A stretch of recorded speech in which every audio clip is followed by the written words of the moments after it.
레위기 8장에는 이제 아론과 그 자녀들을 제사를 집도하는 제사장으로 세우는 내용이 기록되어져 있습니다.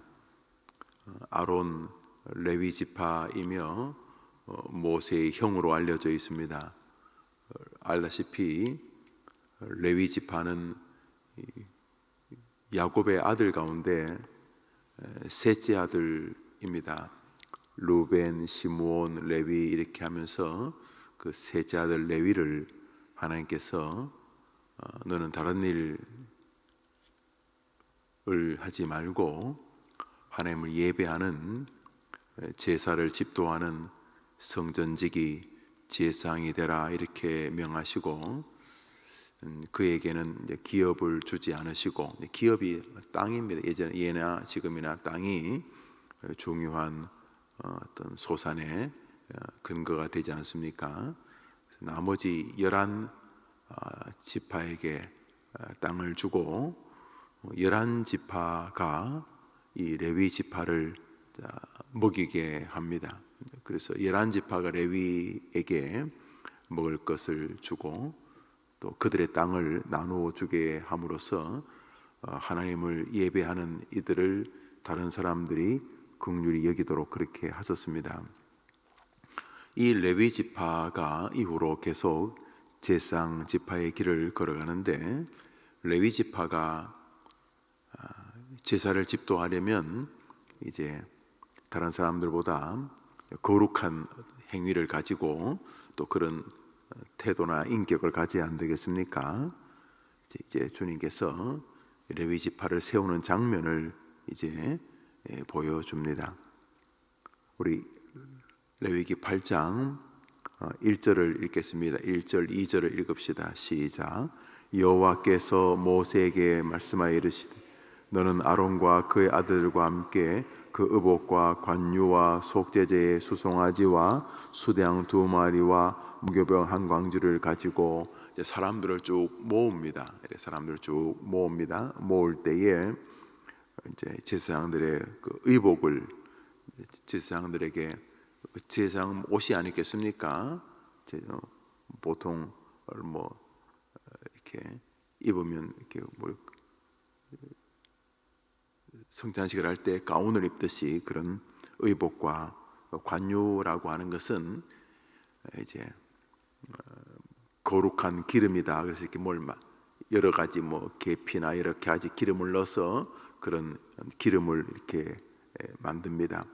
그 다음에 속죄제의 수송아지와 수량과 무교병 이런 것들을 가지고 이제 성전 제사장을 임직할 때 그 잔치 자리를 이렇게 형태를 만듭니다.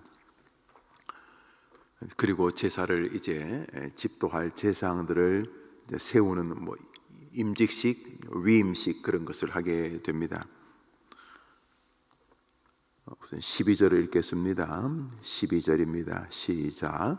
또 관유를 아론의 머리에 붓고 그에게 발라 거룩하게 하고, 그 전에 계속 이제 그 위임식을 하게 될 그 장소나 위임식을 하게 될 어떤 강대상이나 위임식을 하게 될 여러 공간들에게 이 기름을 바릅니다. 기름을 바르는데 무슨 이유로 기름을 바르는가? 기름을 바르는데 거룩하게 하려는 의도라는 것입니다.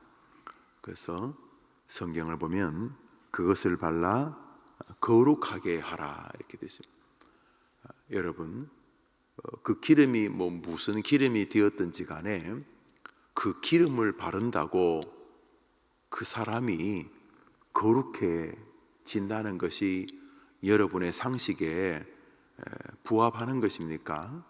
사람이 참 저분 참 거룩하다 그러면 그 사람이 아침에 나올 때 남들이 없는 아주 값비싼 무슨 향수를 뿌리면 저 사람이 무슨 향수를 뿌렸으니까 참 거룩하다, 이런 것이 여러분의 생각이나 상식이나 아니면 여러분의 신앙에 부합하느냐 하는 것입니다.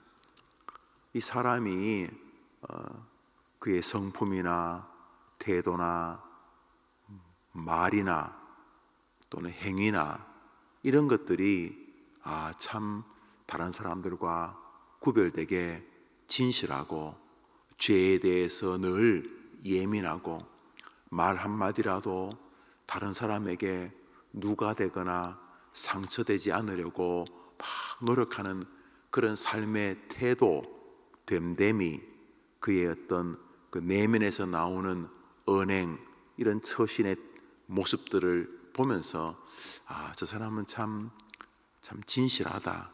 심지어 참 같은 세대를 사는 사람이지만 참 거룩하게 사는 사람이구나.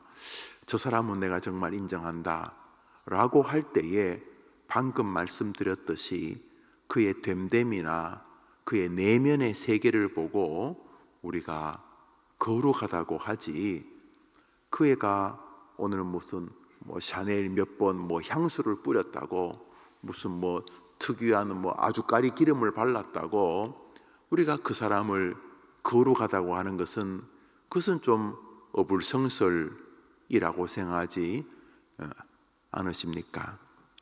위로 올라가서 10절을 읽습니다. 시작.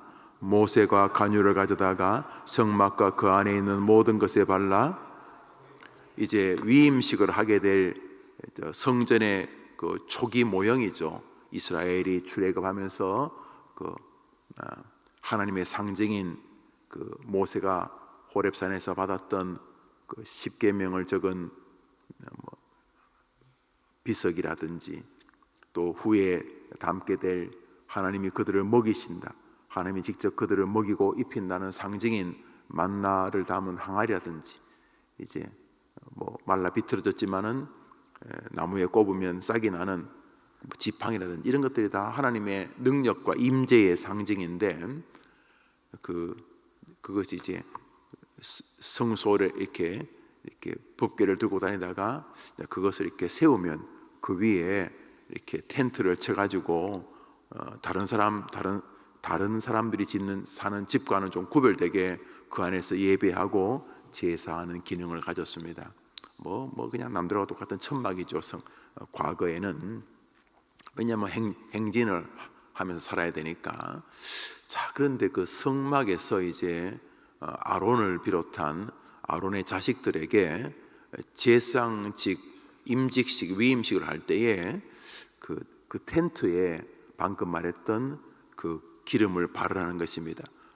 기름 바르는 것은 앞뒤에 레위기에 나옵니다. 그 종류가 이렇게 종류를 집어넣어서 하나님 말씀하시는 그 기름을 만듭니다.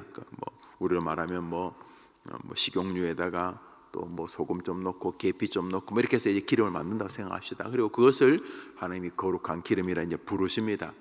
그리고는 그 기름을 발라 그 성막을, 그 예배를 드리게 될 강대상을, 그리고 그날 임직하게 될 아론과 그 아의 그 후손들을 거룩하게 하라, 이렇게 말씀을 하시는 것입니다. 굉장히 이것은 상징적이고 나아가 가장 거룩하게 사람을 씻기는 예수 그리스도의 피를 우리가 상징하게 됩니다. 우선 두 가지 논리입니다. 하나는 하나님이 정하신 기름이 별것 아니지만 그 기름을 바르면 하나님이 그 기름이 발라진 그 건물이나 강대상이나 물두멍이나 그 제사하는 도구들입니다. 심지어 사람까지 그 하나님이 정하신 기름을 바르면 거룩하다고 인정하시겠다는 것입니다. 여기 하나님이 세상을 바라보는 마음이 있습니다. 그게 뭐냐 하면, 다른 방법이 있으면 네가 천막을 또 열심히 빨아서 거룩하게 하라든지, 아론의 후손들에게 막 성경을 백독하게 하고 며칠 동안 금식하게 하고 말을 하지 한 달 동안은 아무 말도 하지 않게 하고, 나쁜 생각을 하게 되면 막 얼음물에 뛰어들어서 얼음물에서 1시간 동안 벌을 쓰고 이렇게 해서 그 훈련이나 그 노력으로 그 사물이나 그 사람이 거룩해질 수 없다는 생각을 하나님이 가지고 계신다는 것을 알 수가 있습니다. 그렇다면 우리 보고 귀잡고 뜀뛰기 1000번을 하라든지 사도신경을 100번 쓰라든지 주기도문을 500번 쓰라든지 이렇게 하셨을 텐데, 하나님께서 우리의 거룩성의 한계를, 이 세상 모든 만물의 이 거룩성의 한계를 정확히 아시는 것입니다. 그래서 하나님께서 거룩해지기 위하여 내가 정한 그 기름을 바르라 이렇게 말씀하시므로, 거룩은 우리 내면의 노력으로 도달할 수 없다는 사실을 이미 레위기 시절에 기록해 두셨습니다. 기독교인들이 거룩해지는 것은 귀한 일입니다. 그러나 그것은 구원받기 위해서 거룩해지는 것이 아닙니다. 하나님께서 내게 주신 은혜를 깨닫게 되면 거기에 대한 감사의 발로로 하나님을 기쁘시게 하고자 하는 몸부림 속에서 거룩함을 갈망하고 추구해 가게 되는 것입니다. 사랑의 표현법이라고 할까요? 만물이 그렇습니다. 예배를 드려서 구원에 도달하려고 하지 않습니다. 얼마나 예배를 열심히 드려서 하나님의 거룩에 우리가 동참하겠는가, 그러지 않습니다. 그런데 기독교인들은 예배를 소중히 여깁니다. 주님의 은혜가 깊어져 가면서 예배가 더 감격스러워지고 고마워지고, 예배를 통해 하나님을 더 기쁘시게 해드리고 싶은 마음이 그 안에 움직이기 때문입니다. 예배를 드리는 건 똑같지만 구원받기 위해 드리는 것이 아니라 감격하고 감사하고 고맙고 은혜로워서 그분께 영광을 돌리기 위하여 예배를 드리는 것과 마찬가지입니다. 그래서 오늘 본문에 외부로부터 뭘 발라가지고 그 사람을 거룩하게 하라, 그 사물을 거룩하게 하라고 하는 것은 하나님께서 에덴의 범죄 이후에 온 만물의 거룩성이 없다는 것을 주님이 이해하고 계신다는 것입니다. 전적인 타락입니다. 칼빈주의 교리의 핵심이죠. 전적 타락. 그래서 우리가 뭘 해가지고 그 내면에 뭘 해가지고 하나님이 원하는 구원에 도달할 감번, 구원받으려면 거룩해야 돼요. 죄가 있으면 구원 못 받으니까. 죄는 절대로 천국에 못 가니까. 머리카락 한 호리만큼의 죄만 있어도, 심지어 엄청나게 쌍욕도 아니고 이 바보야, 라가라는 말이 이런 머저리, 이 모자란, 이 IQ가 부족한 이런 뜻이거든요. 그렇게 큰 욕이 아닙니다. 아주 가벼운 욕입니다.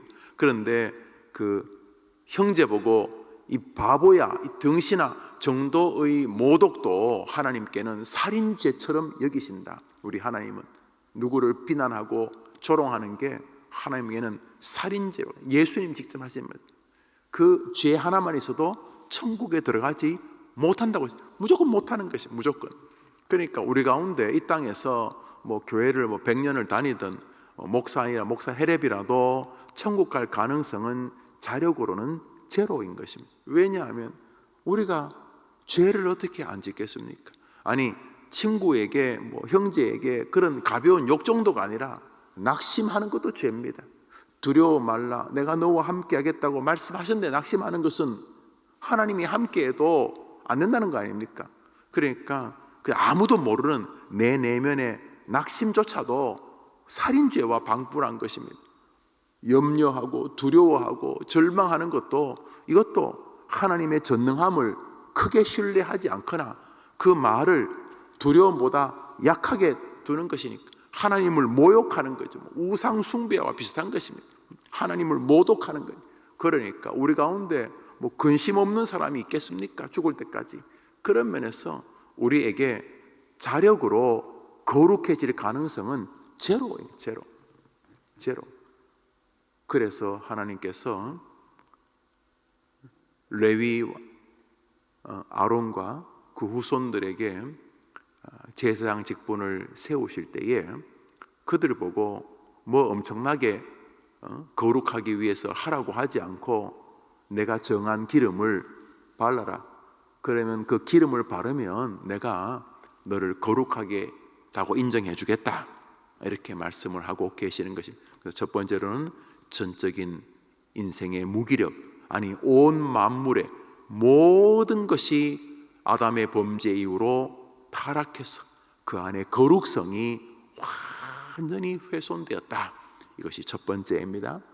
두 번째로 오늘 본문을 보면서 우리는 하나님이 정하신 그 보잘것없는 그 기름을 발라도 인생을 거룩하다고 인정하신다면 출애굽 시절에 어린 양의 피를 애굽 사람들의 모든 장자 혹은 애굽의 모든 짐승의 첫 새끼 하여튼 장자를 다 죽일 때에 하나님께서 애굽을 쳤던 나일강을 피로 만들고 온 세상이 개구리로 가득해서 또 이런 것들로 출발해서 마지막 10번째 재앙 모든 장자를 죽이실 때에 이스라엘 사람들 가운데 그 집 앞에 그 문 앞에 어린 양을 잡아 그 어린 양의 피를 발랐던 집은 그 죽음의 사자르가 그 어린 양의 피가 발라진 집은 넘어간다. 그래서 패스 오버 넘어간다. 유월 담을 넘는 거 월장 그러죠. 월장 넘어간다. 패스 오버. 그래서 그것을 유월절 넘어간다. 피를 보고 넘어간다. 피를 보고 넘어간다는 유월절입니다. 여러분 지금 굉장히 동일한 모티브를 느끼시죠? 성경에서 사람이 사는 게 그 집안에서 무슨 뭐 통성 기도를 한다든지 막 뜀박질을 막 몇 날 며칠 한다든지 뭐 무릎을 꿇고 뭘 한다든지 그렇게 해서 사는 것이 아니고 옆집의 모든 장자가 얘야 여보 아들아 아버님 하여튼 장자는 다 죽었으니까 장자는 다 죽었으니까 뭐 거의 집집마다 막 완전히 장례식이 되면 여보 애가 이상해요 손자가 이상해요 우리 집 큰 송아지가 이상해요 온 집안에 막 애굽의 모든 집안이 다 장자가 죽어서 막 초상집이 될 때에 이스라엘 사람들 가운데 하나님의 말씀을 순종하고 그 어린 양의 피를 발랐던 집 사람들 가정에는 죽는 장자가 없었습니다. 왜냐하면 그 피를 보고 넘어가셨기 때문입니다. 여러분 성경에서 이렇게까지 반복하는 것은 무언가를 강하게 예고하려는 의도인 것을 느끼실 것입니다. 예수님이 땅에 오셨을 때에 여인이 낳은 자 중에 가장 큰 자로 불렀던 세례 요한이 주님을 보고 불렀던 명칭이 있습니다. 보라 세상 죄를 지고 가는 하나님의 어린 양이로다. 그래서 이스라엘 백성들은 예수님이 어린 양이라는 말을 금방 이해합니다. 대속의 피입니다. 오늘도 내일도 우리가 하나님을 이렇게 여러분이 지금 저를 보고 제가 여러분을 보는 것처럼 우리 주님과 우리가 눈과 눈으로 마주보는 우리의 본향에 도착하는 그날까지 여러분이 사는 길은 여러분 안과 밖에 발려진 예수의 피의 공로인 줄 믿으시기 바랍니다. 무슨 일을 하더라도 예수의 피밖에 없네 나를 구원하는 것 예수의 피밖에 없네. 기독교가 이런저런 이유로 자꾸 가톨릭화 되어 가려고 합니다. 인간 본성에는 뭔가 좀 해야 될 것 같은 무릎으로 기어다니거나 삼보일배하거나 밥을 금식하거나 뭔가 좀 내 안에서 뭐라도 좀 해야 될 것 같은 마음이 있어요. 나쁜 거 아닙니다. 그러나 그것이 구원과 연결되어지면 어리석은 것입니다. 우리가 뭐 좀 해가지고 구원에 도달할 것 같으면 뭐 하려고 뭘 바르라고 합니까? 우리 보고 노력해서 남들보다 거룩하라고 하시지. 우리가 스스로 노력해서 구원에 도달할 만큼 거룩할 것 같으면 뭐 하려고 예수님을 죽이십니까? 실수한 거죠. 아니 하나님이 너무너무 바보 같은 짓을 하신 거죠. 김영우 목사가 다른 방법으로 구원받을 길도 있는데 예수님을 죽였다는 것은 이거는 하나님이 아닌 거죠. 아니 그런 어리석은 짓을 하시다니. 여러분, 예수님이 죽으셨다는 것 자체가 여러분에게는 구원의 길이 제로라는 사실입니다. 제로. 0.1%는 없을까요? 0.01%는 없을까요? 불가능합니다. 예수의 피를 오늘도 여러분의 믿음으로 십자가에서 흘리신 그 피를, 저 피가 나를 구원할, 내 인생의 발을, 내 문설주의 발을 구원의 피십니다. 오 하나님, 예수의 피를 보시고 나를 구원하여 주옵소서. 이것이 기독교인 줄 믿습니다. 이것이 이제 묵상되어질 때 구원의 확신이 생기고, 구원의 확신은 두 가지 마음을 줍니다. 하나는 감격스러움. 여러분, 초신자들이 바른 진리의 말씀을 듣고 예수의 죽음이 자신의 죽음이란 것을 깨닫고 감격했을 때 발견되어지는 그 영적인 즐거움과 동시에 구원의 감격이 밀려온과 동시에 죄인의 죄송함과 부끄러움이 밀려옵니다. 예수의 은혜가 크기 때문에 이 은혜를 무엇으로 보답할까 하는 자세들이 바로 그리스도인의 삶의 태도입니다. 그래서 모든 예배에는 회심에 대한 도전과 회심 이후의 감격의 삶의 도전이 함께 이루어져야 합니다. 많은 교회가 교회에 나온 사람들이 다 구원받았다는 식으로 착하게 살자는 유의 설교는 나쁘진 않지만 절반의 설교입니다. 그래서 모든 설교 안에는 동시에 여기 있는 모든 사람들이 다 구원받지 못했을 것 같은 것을 염두에 두고 예수의 피를 또한 설교해야 하는 것입니다. 오늘 여러분 안과 밖에 예수의 피가 발라져 있는가 믿음으로 확인하는 아침 되기를 축복합니다. 오늘자 날주 시편 9편입니다. 오늘자 날주 시편 9편입니다.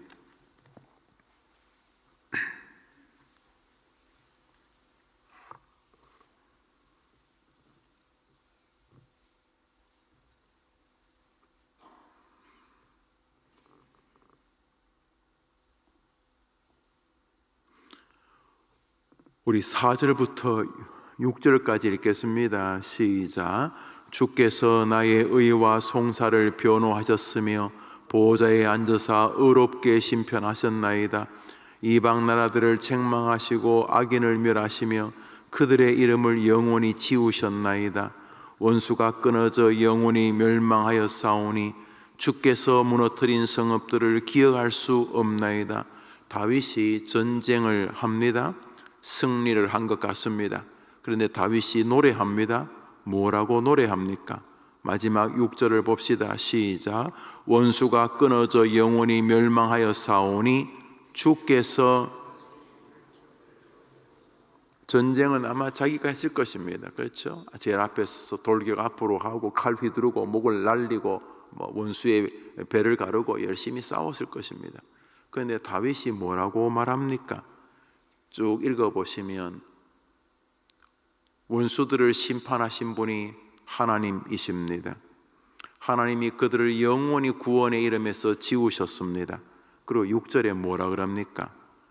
성이 무너졌는데 그 무너진 성을 무너뜨린 분이 누구라고 말하고 있습니까? 주께서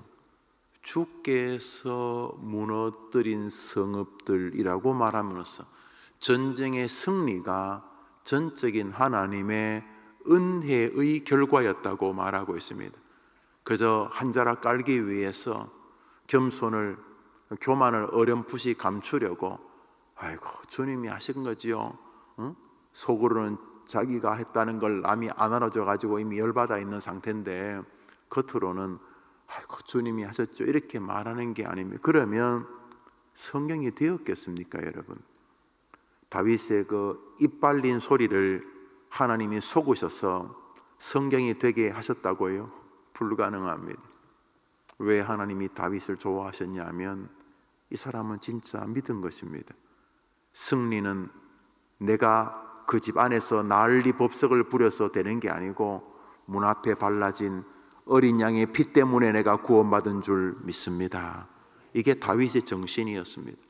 목회를 해보니까요, 정말 이게 해보는 소리가 아니고 은혜 아니면은 안 된다는 것을 깨닫습니다. 아마도 저만이 아니라 열정적으로 헌신적으로 목회하신 선배님들도 말씀하시는 것이 동일하니 진실이 분명합니다. 여러분이 조금만 믿음의 길을 정확히 걸어가시고 삶에서 믿음의 옷자락을 단정히 해보신다면 여러분 모두도 고백하실 것입니다. 나된 것은 나의 노력의 결과가 아니었습니다. 나된 것은 하나님의 은혜였습니다. 모든 것이 하나님의 은혜였습니다. 다윗이 지금 그 말하고 있는 것입니다. 내가 뭘 한 것처럼 보이는데 가만히 보니 아닙니다.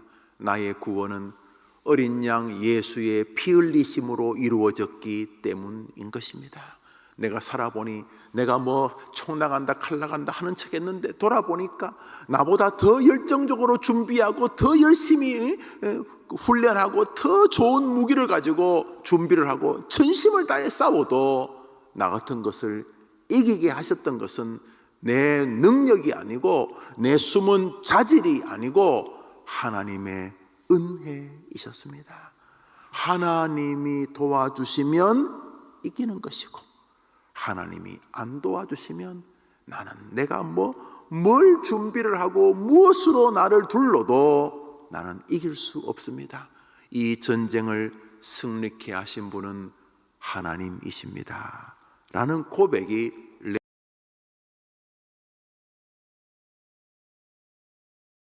해서 거룩한 게 아니고 하나님이 정하신 기름을 바르면 내가 거룩하다고 봐줄게, 이런 이야기입니다.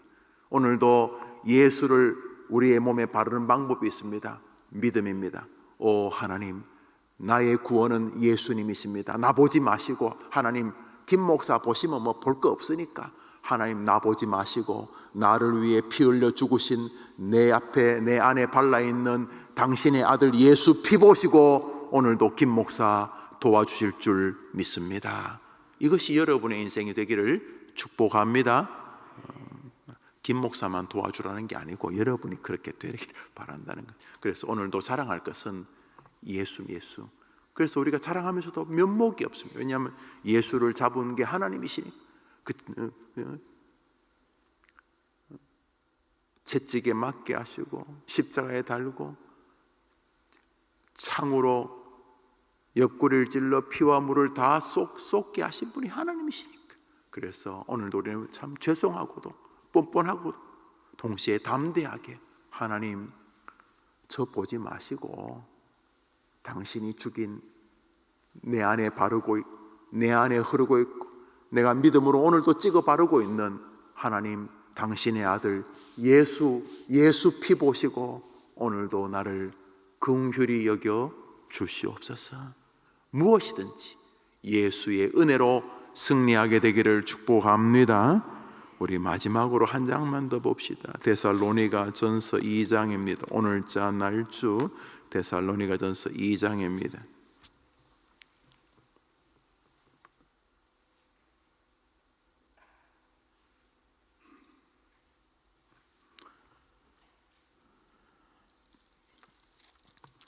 데살로니가 전서 2장입니다.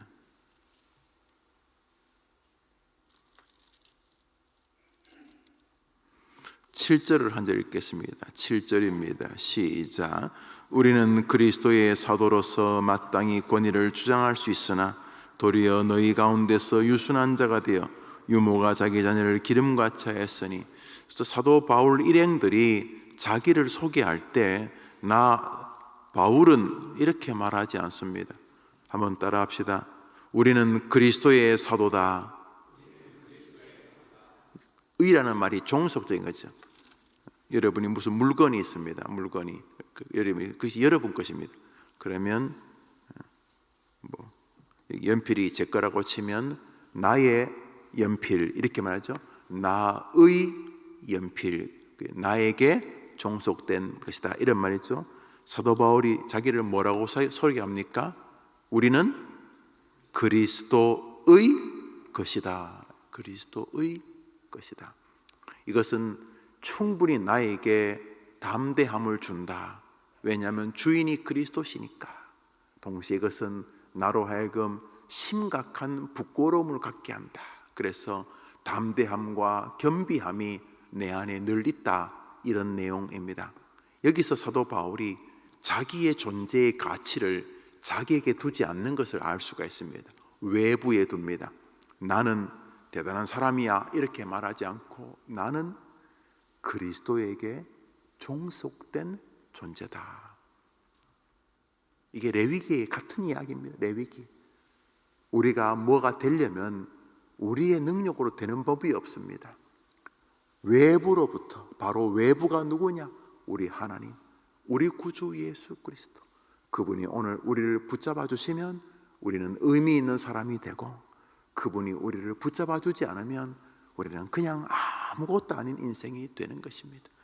오늘도 주님이 붙잡아 주시면 은혜가 되는 설교자가 되고, 주님이 붙잡아 주시면 존경받은 목회자가 되고, 주님이 붙잡아 주시면 존경받는 아버지 어머니가 되고, 주님이 붙잡아 주시면 가치로운 사회인이 되고 그리스도인이 되고, 주님이 놓아버리시면 아무것도 아닌 목사가 되고 아무 능력도 없는 설교자가 되고, 주님이 붙잡아 주지 않으시면 존경받을 수 없는 부모가 되고 가치 없는 기독교인이 된다는 것입니다.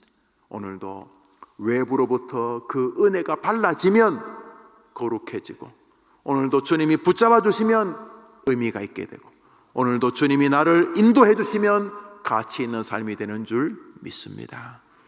여러분이 오늘 이제 날주 이후에 각종 성경을 읽을 때에 바울 서신들을 한번 읽어보시기를 바랍니다. 로마서, 고린도, 전후, 갈라디아서, 에베소, 빌립보, 골로새서.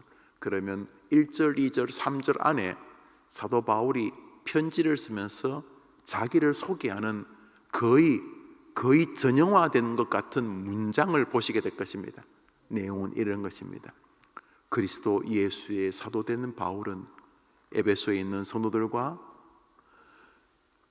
그리스도 안에 있는 지체들에게 편지하노니, 그리스도 예수의 종된 바울은 골로새의 고린도인, 그리스도 예수의 일꾼된, 그리스도 예수의 사도된, 그리스도 예수의 종된 사도 바울의 자기 인식을 서신의 첫머리에 두는데, 사도 바울은 자기를 자기 스스로의 독립적 존재로 아닙니다. 사람들은 내가 말이지, 내가 왕년에 내가 말이지, 내가 교회 크게 목회할 때만 내가 말이지, 내가 이렇게 말하는데 조금씩 철이 들면은 하나님의 은혜가 주어가 됩니다. 나는 진짜 죄인 중에 괴수입니다. 나는 주님이 붙잡아 주셨기 때문에 바울이 된 것입니다. 나는 그분의 종속된 존재입니다.